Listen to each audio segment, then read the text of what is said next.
The Kasyapa brothers. The 3 Kasyapa brothers had 1,000 disciples. 500 were with Uruvilva Kasyapa. Uruvilva means papaya grove, for it is said that he cultivated in a papaya grove.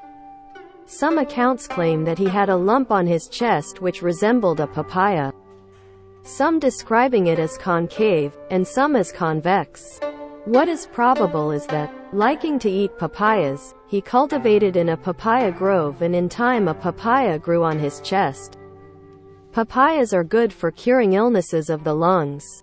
Uruvilva Kasyapa had 2 brothers, Gaya, meaning city, or elephant head mountain, and Nadi, meaning river. The 2 brothers had 500 disciples between them, and so the 3 brothers had a total of 1,000 disciples. The Buddha first taught and crossed over the 5 Bishus in the deer park.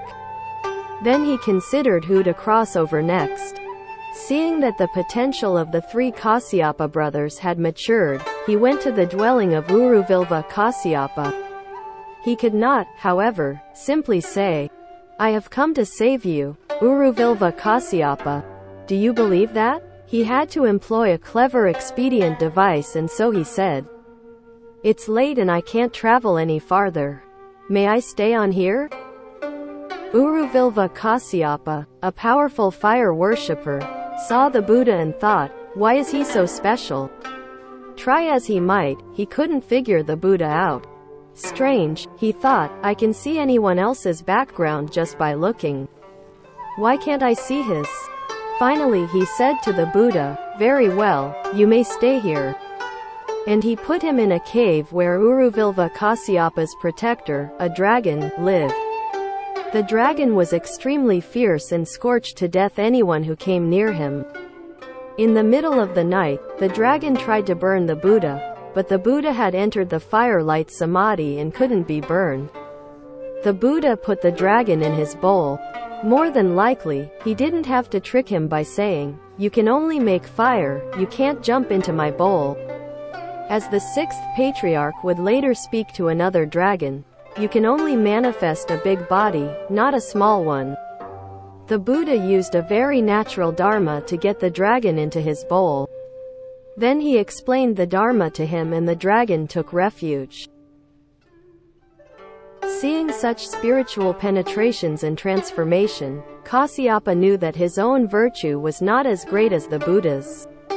Thereupon, he took refuge and instructed his 500 disciples to do the same. Soon after leaving home, they gave proof to the sagely fruit. Kasyapa's 2 brothers were also fire worshippers.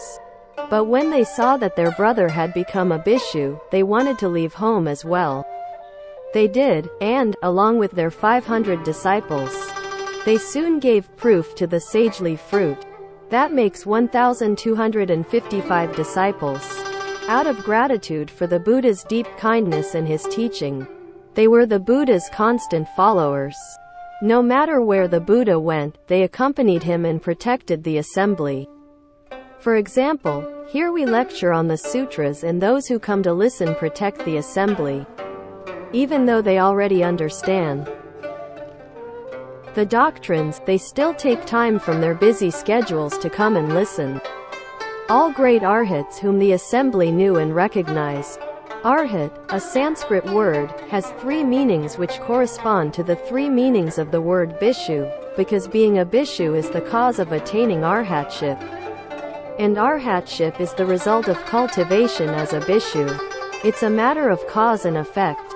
An arhat is 1. Worthy of offerings. On the causal ground, a bhikshu is a seeker of alms food, and in the result he is worthy of the offerings of gods and men. 2. One without birth. A bhikshu frightens Mara, and in the result, as an arhat, he undergoes no further birth. 3. A slayer of thieves. On the causal ground, a bhikshu destroys evil, and in the result, as an arhat, he has slain the thieves of ignorance and affliction. On the causal ground, the bhikshu frightens the demons of the 5 skandhas, the afflictions, and death. Death is also a demon. Some cultivators practice diligently, Yet when they fall sick and confront death, they are afraid. I'm going to die, they cry, turned by the demon of death. Real cultivators fear nothing. They are not afraid of life and they are not afraid of death.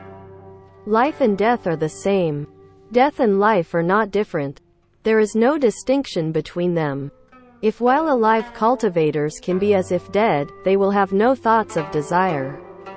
How can one have desire, greed, hate, stupidity, pride, or doubt as a dead man? When one arrives at this state, there are no afflictions, no troubles at all. This is true happiness.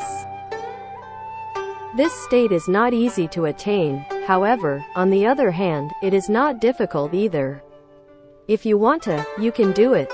For example, when one of my disciples became extremely sick, he said to me repeatedly, "I'm really suffering."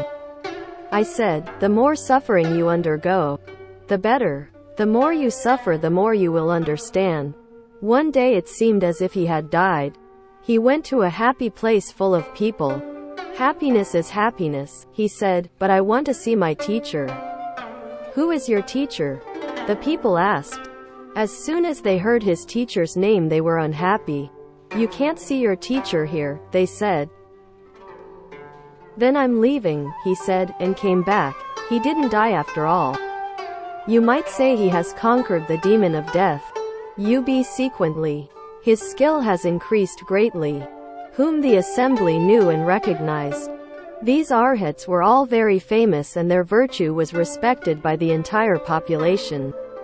Everyone knew their names and recognized their faces.